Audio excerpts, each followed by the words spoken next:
I think from the beginning, there are stories of me stealing pickle and eating it. So it was all, and my favorite food, still the favorite food is what I used to eat as a child, which is mackerel curry. And it was just everything and anything, and there was no issues with food. I wasn't picky, and but for me, fondest memory is going to Rio Rico, Mandavi, and eating prawn curry rice. So I'd basically go out from home where we ate prawn curry rice. I'd go out and eat prawn curry rice, and there was nothing else. And then it's slowly, moving around and traveling a little bit thanks to my parents. I started eating new foods, and there was nothing picky. Everything was very interesting, and mainly because my mom's is an amazing cook, and she started her own restaurant when I was about 7 or 8, and we do a lot of food festivals around Goa. There was a Saraswat food festival that would happen in Goa. There was the Fontaish food festival that would happen, and she took part in all of these food festivals. So I'd spend a lot of time watching them cook in bulk, and I would always be very excited to participate in whatever way I could, where I'd serve behind the stall and get excited if she won like a best Balsha award. Very influenced by the fact that my mom was working in the industry. Very shocked by the way people reacted to my mom working in the industry at that time, back in the day, where people would look down upon chefs. Chefs belonged on cruises, and no one really cared about who a chef was, and they'd refer to her as a cook. So I think that made me want to do it even more. So at that age, I was like, I want to be a chef. But I'd also see a lot of people around me in this Goan society say, that's not a real job. Like, it doesn't work like that. You've got like three options in front of you, and those are the only 3 options. So it started there. My mum shut down her restaurant because she was looking after kids, so it was not very easy. But she continued taking part in these food festivals until a certain age where she couldn't do it anymore. But she still has major FOMO, so there are a lot of private events where she cooks the main dish for me at home, wants to be involved, still purchases all the fish. So she's involved, and her enthusiasm makes it like even better. She'll always have like ideas and stuff. So I think, I wouldn't say that's like fondest food memory, but that's all linked together with the food that she made. But it was mostly Goan food. I loved Goan food and spicy food. And if you see my menu, a lot of things are spicy on the menu. There's one big chili back there on the board.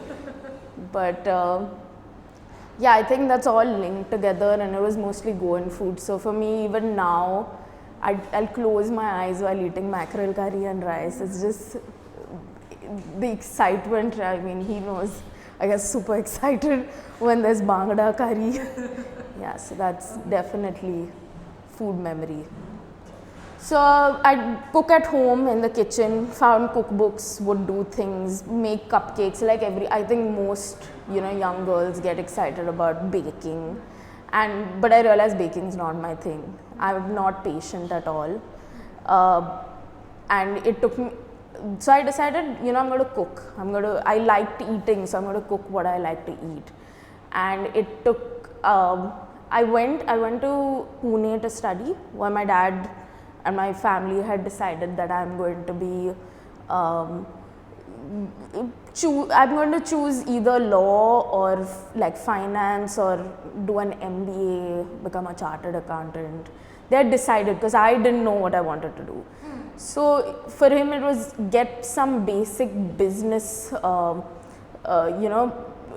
some basic business education, just for you to understand how things work. If nothing, be good at accounts and just management, and then we'll see what happens.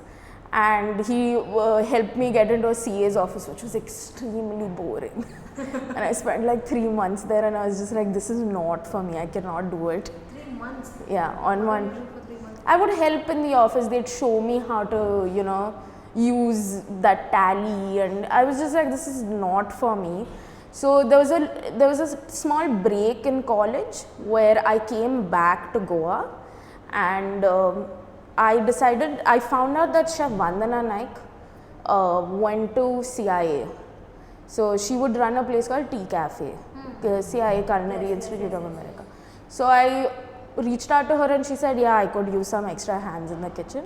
So I started there and I had no idea what I was getting into. My feet would hurt, and she'd make, like, you know, they'd give me odd jobs, and then slowly it went to like handling an entire station. In fact, I made sandwiches there. And so those 5 months when I was on a break and we were traveling, we went for a holiday. For those 5 months, I worked at Tea Cafe and I decided I want to go to CIA. I want to become a chef. My dad was not convinced, and I finished my BCom. I came back and I was hell bent on doing this. So I enrolled in a program. So my dad's basic theory was, will you survive in this industry? So he decided to send me for one program here at Siddharth ACE. I completed the year there. I worked at Siddharth for a little bit, and then I got an internship at Indigo Delhi in Bombay. Okay. And I worked there, and that was probably the hardest job I had for someone who had no basics in the kitchen. I'd learned very little from, like, you know, the little course I did in Vandana's kitchen. I didn't know a lot, but it was a lot of fun, and it's Bombay. You don't do like 50 covers a night, you do 200 covers an afternoon, and it was in Palladium, and that was fun, taught me a lot. The chefs there were very professional. They worked for Indigo Delhi, which is one of the biggest chains in Bombay, and once I completed that, I came back and I was like, okay, now it's time to go to CIA. So I applied and I got in, but I had a 1-year gap already. But they needed like me to show that I had some 6-month experience in a kitchen. And that 1-year gap, I was just trying food at home, cooking. I did like a small consultancy gig with absolutely no experience. I did a consultancy gig and it worked well. And I got into CIA, and that was it. That just started it. It was like a whole other world. I moved into a whole different country where the hospitality scene is completely different. So that was a huge jump. I was not prepared for anything, but to my advantage, I was already older. I'd done the whole college life, so it was, for me, I was so focused on getting this right, and I think I got it right at CIA. I did well. I was happy. I learned a lot. And went on to work in the city, did a small externship, worked at a place called Red Rooster Harlem, where they do southern food. Okay. So it's a lot of fried chicken and collard greens and yams and grits and shrimp and fun food, but there was a lot of fusion with the chef's heritage, which was Ethiopian. So I was learning a lot. I was in Harlem, so they hired a lot of people from different cultural backgrounds and supported the LGBTQ society. They helped the homeless get a lot of jobs. So there were people from, like, it was so much fun because you didn't feel left out. I was the only Indian in that entire kitchen, but there was no way I felt left out because there were so many different people, and I think that taught me volume production, because we did again 250, 300 covers a night, and there was a lot of crying, sure, a lot of crying, because it's super hectic and it's high pressure, but I had a lot of fun doing it. And finished my course, went back to CIA, finished my course, and then I joined Café Boulud in New York City. I was there for a year, and that was a huge jump from a casual restaurant to a 1 Michelin star restaurant.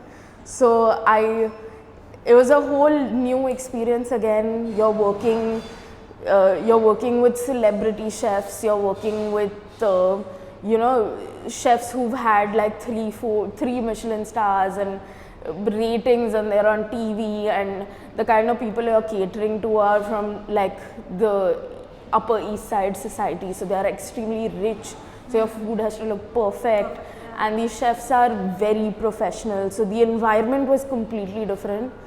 But again, whatever I've learned, I'm always trying to do in my kitchen. I can't meet that level, but I brought back so much information and just ethics of working in a clean kitchen from Café Balut for sure. Yeah, so that's how it all started. I finished at Café Balut, came back here. I started working for Chef Aminder Sandhu, who is still my mentor. I call her for every little thing till date. Because first, she's a woman who runs an Indian kitchen in India. She has been on Netflix's Chef's Table. She's just a badass, and she was very supportive when I was starting Larder Folk.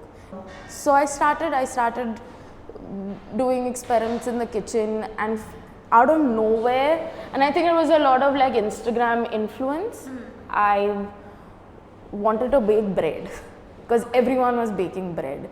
But it came so easily because we knew basics and we've done a little bit of bread baking here and there, and I managed to bake good bread. So I thought, why not like give it to friends who are seeing my Instagram stories and they want to buy it. So I thought, I'll start a small business out of a home next to mine, set up a commercial kitchen there, which no one knows about.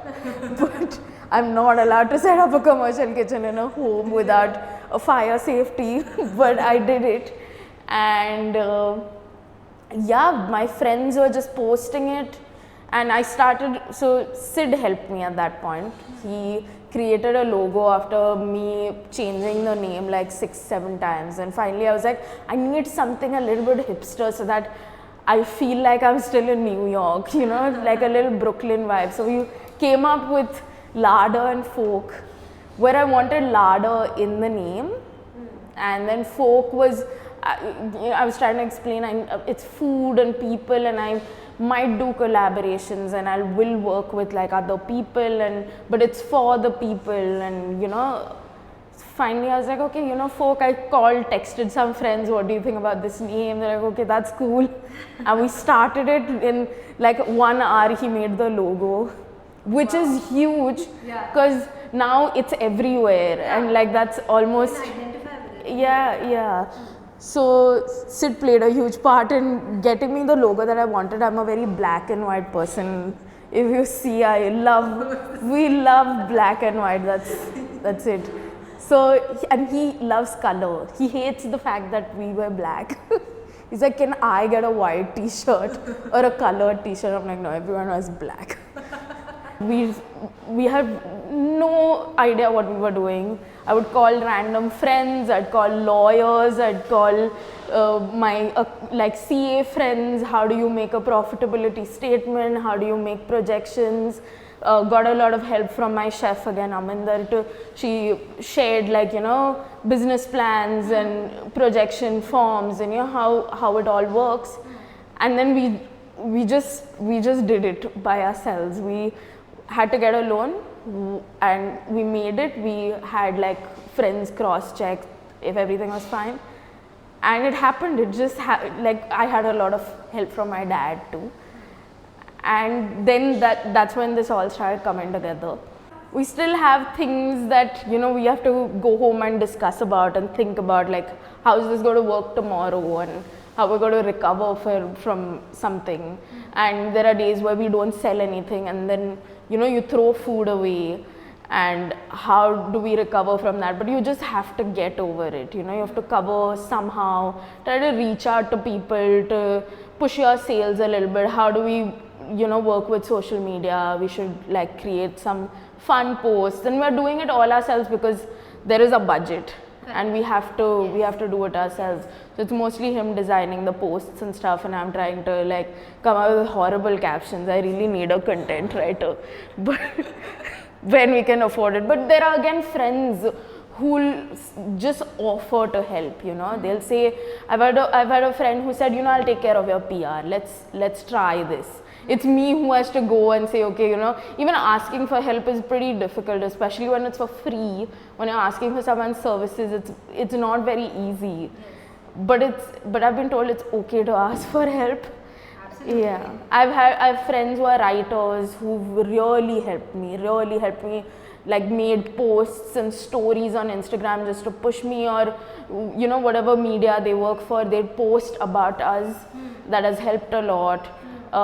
Just, you know, writing captions and then sending it to like 3 friends and saying, is this okay? They'll correct my grammar, send it back, and then posting it. Yeah, so again, friends and family help with failure. That's the conclusion.